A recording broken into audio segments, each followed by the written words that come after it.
Cahaya Profesor Priyatno serta pemangku manakib pada malam ini.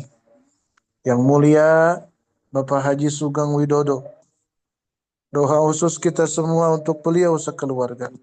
Semoga Allah mudahkan segala urusan, Allah melimpahkan keberkahan segalanya, semuanya selamanya. Amin ya Allah ya Rabbal Alamin.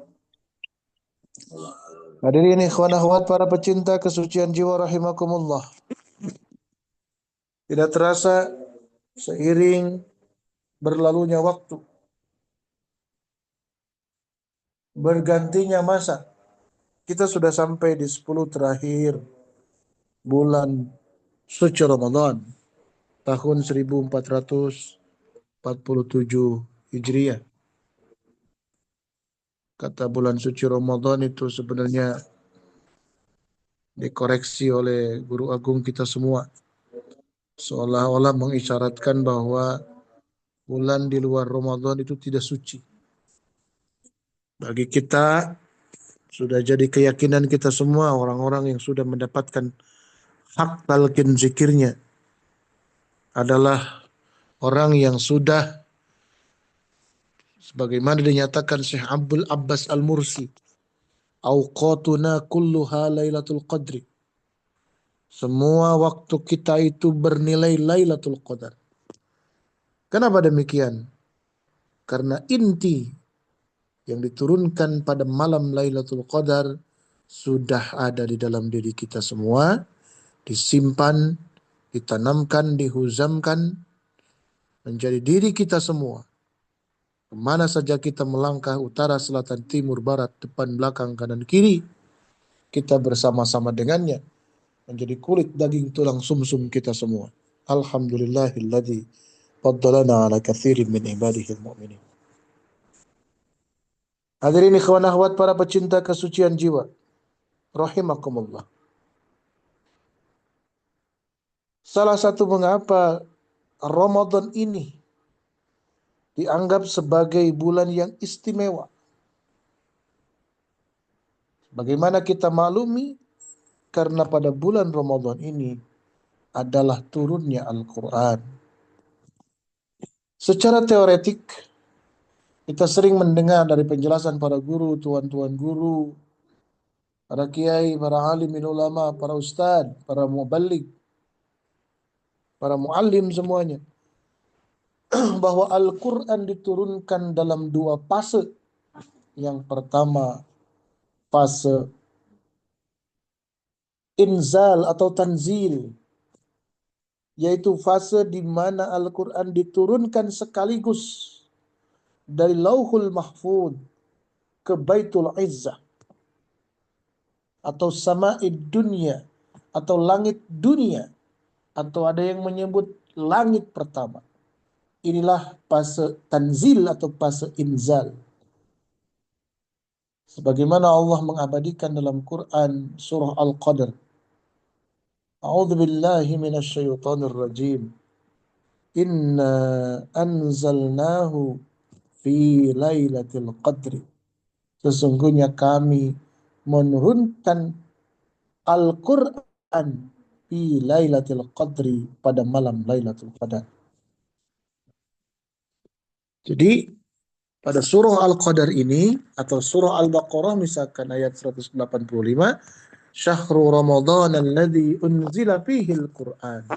Bulan Ramadan itu adalah bulan di dalamnya diturunkannya Al-Quran. Ini fase pertama. Al-Quran turun sekaligus dari Lauhul Mahfud ke Baitul Izzah ke Sama'id Dunya, ke langit dunia. Yang kedua, Al-Quran turun secara berangsur-angsur dari Baitul Izzah, dari Sama'id Dunya dan langit dunia dan langit pertama kepada Nabi Muhammad sallallahu alaihi wasallam. Inilah yang disebut dengan fase nuzul. Nah, kita mengenal malam nuzulul Quran, malam diturunkannya Al-Quran, untuk mengenang peristiwa diturunkannya surah Al-Alaq ayat 1 sampai 5 yang kita peringati, yang kita ramaikan, yang kita meriahkan setiap malam 17 Ramadan. Konon sebagian riwayat mengatakan Al-Alaq itu ayat 1 sampai 5 turun pada malam 17 Ramadan. Itulah yang kita kenal dengan nuzulul Quran. Di nuzul itu secara letterlah sindikasi maknanya adalah turunnya Al-Quran berangsur-angsur kepada Nabi Muhammad SAW selama kalau kita bulatkan selama 23 tahun. Hadirin ikhwan akhwat para pecinta kesucian jiwa. Ini sudah mafhum, ini sudah kita kenal sejak lama. Di sekolah-sekolah agama sudah dijelaskan ini tentang turun sekaligus, turun berangsur-angsur, dan seterusnya dan seterusnya. Yang penting kita perhatikan adalah mari kita bergeser, mari kita berupaya, bukan hanya kita tapi orang-orang di sekeliling kita, agar mengalami apa yang disebut dengan istilah saya itu fase nuzul yang ketiga. Apa nuzul yang ketiga itu? Setelah Al-Quran selama 23 tahun diturunkan oleh Allah kepada Nabi Muhammad biwasitati Jibril dengan perantaran Ar-Ruhul Amin, Malak Jibril. Tugas kita hari ini bagaimana memastikan Al-Quran itu mengalami fase nuzul yang ketiga, yaitu turun Al-Quran itu masuk ke dalam relung kolbu kita semua, ke dalam jelaga jiwa kita semua. Ini penting. Bukan hanya kita terjebak dalam peristiwa tahunan memperingati nuzulul Quran, tetapi kita ingin memastikan bahwa diri kita masing-masing, orang-orang di sekeliling kita, sudah merasakan bagaimana nuzulnya Al-Quran ke hati kita masing-masing. Kenapa ini penting? Karena ini juga terjadi pada masa Rasulullah Sallallahu Alaihi Wasallam. Sebagaimana diabadikan oleh Allah dalam Quran surah As-Su'ara ayat 193. Nazala bihir ruhul amin ala qalbika litakuna minal munzirin. Nazala bihir ruhul amin. Al-Quran itu turun dibawa oleh Ar-Ruhul Amin. Allah menurunkan Al-Quran itu dengan perantara Ar-Ruhul Amin. Siapa Ar-Ruhul Amin itu? Semua tafsir sepakat yang disebut dengan Ar-Ruhul Amin itu adalah Malak Jibril. Kemana diturunkannya? Kemana dibawanya? Kemana diproyeksikan, diarahkannya? Ala qalbika. Ke hatimu Muhammad, kata Allah dalam As-Su'ara 193. Litakuna minal munzirin.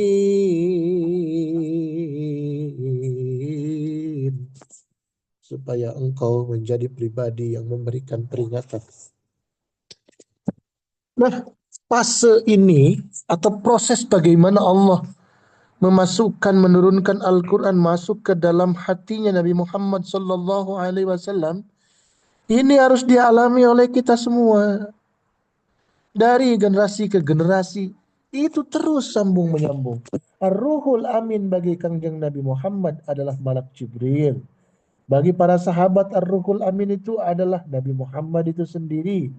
Bagi para tabi'in adalah para sahabat. Bagi tabi'ut tabi'in adalah para tabi'in. Terus sambung menyambung melalui silsilah zahabiyah, merantai emas, sampailah kepada diri kita semua. Bersyukur kehadirat Allah. Alhamdulillahilladzi faddalana ala katsirin min ibadihil mu'minin. Ar-Ruhul Amin bagi kita adalah Syekh Mursyid kita semua.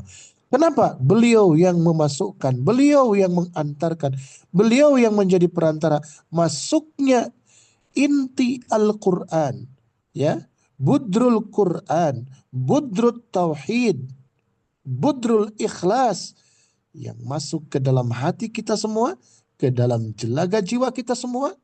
Itulah yang kita kenal melalui proses talqin. Inna anzalnahu fi lailatul qadr. Inna sesungguhnya kami anjalna telah kami turunkan hu Al-Quran fi Lailatul Qadri, pada malam Lailatul Qadar.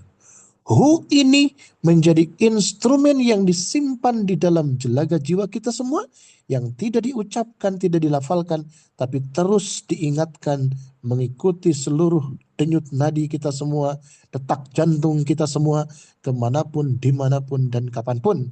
Inilah yang menjadi penanda apa yang disampaikan tadi di awal oleh Syekh Abdul Abbas Al-Mursi. Awqatuna kulluha Lailatul Qadri. Semua waktu kita bernilai Lailatul Qadar. Kenapa? Karena yang disebutkan oleh Allah dalam surah Al-Qadar sudah disimpan di hati kita semua, dicor di dalam hati kita semua, diinstalkan dalam diri kita semua, menjadi kulit, daging, tulang, sumsum kita semua. Dalam bahasa yang sangat ekstrim, Hadratus Syekh Pangarsa Baos mengatakan, sampai, mohon maaf ya, ini mungkin terdengar agak kasar, sampai Lailatul Modar tidak akan pernah bertemu dengan Lailatul Qadar kalau tidak mendapatkan inti apa yang diturunkan pada malam Lailatul Qadar dimasukkan ke dalam diri kita, sebagaimana Malak Jibril Ar-Ruhul Amin pada masanya sebagai ruh terpercaya, ruhul amin bagi Rasulullah, memasukkan hal tersebut ke dalam kolbu Nabi Muhammad SAW, sebagaimana diabadikan dalam Quran surah As-Su'ara ayat 193. Alhamdulillahilladzi faddalana ala kathirin min ibadihil mu'minin. Hadirin ikhwan akhwat para pecinta kesucian jiwa, jika inti Al-Quran sudah ada dalam diri kita, sudah ada di dalam kolbu kita semua, maka itu akan menjadi sumber dari segala sumber yang akan menentukan kualitas hidup kita masing-masing.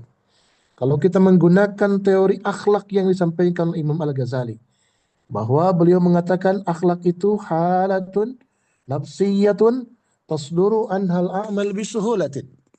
Kondisi jiwa seseorang tasduru anha, yang lahir dari kondisi tersebut, al-a'malu, perbuatan-perbuatan manusia, bisuhulatin, secara mudah, secara spontan. Kalau di dalamnya adalah cahaya Al-Quran, maka ke tangannya akan lahir perilaku tangan Al-Quran, gerak langkahnya gerak langkah Al-Quran, pandangan matanya pandangan mata Al-Quran, telinganya diperdengarkan kepada hal-hal yang sesuai dengan Al-Quran, dan lain sebagainya, dari ujung rambut sampai ujung kaki akan mencerminkan apa yang ada di dalam kolbunya. Itulah cahaya Al-Quran. Masya Allah, tabarakallah. Jadilah pribadinya apa? Sebagaimana Sayyidatina Aisyah menggambarkan pribadi Rasulullah, kana hulukuhul Quran wasimatuhul gufran yansahu lil insani wa yabsahu lil ihsan. Akhlak Rasulullah itu adalah akhlaknya Al-Quran. Ini bukan hanya berlaku bagi Rasul, bagi kita juga berlaku. Idealnya kita berakhlak dengan akhlak Al-Quran. Dan ini adalah pembuktian bagaimana toriko dan tasawuf yang menjadi concern kita, yang menjadi amalia kita sehari-hari, mewujud dalam perilaku kita. Syekh Abdul Qadir Isa mengatakan, semakin keren akhlak seseorang, menunjukkan semakin keren ketasawufan seseorang. Semakin bagus akhlak seseorang, menunjukkan semakin bagus ketorikohan seseorang. Ya. Kenapa? Karena inna tasawwufa kullahu lahwal adab. Sesungguhnya tasawuf, sesungguhnya torikoh itu kullahu, semuanya. Al-adabu adalah perilaku, adalah akhlak, adalah behavior, adalah perilaku kita, akhlak kita semua. Apa yang ada di dalam kalbu kita akan terejawantahkan dalam perilaku kita masing-masing. Mudah-mudahan Allah karuniakan keistiqomahan kepada kita semua, agar semua yang sudah Allah berikan melalui wasilah guru agung kita semua, yang disimpan di tempat yang paling rahasia, yang hanya kita dengan Allah saja yang tahu, itu mewujud menjadi pribadi-pribadi yang mulia. Amin ya Allah ya Rabbal Alamin. Wallahul muwaffiq ila aqwamit thariq. Wassalamualaikum warahmatullahi wabarakatuh.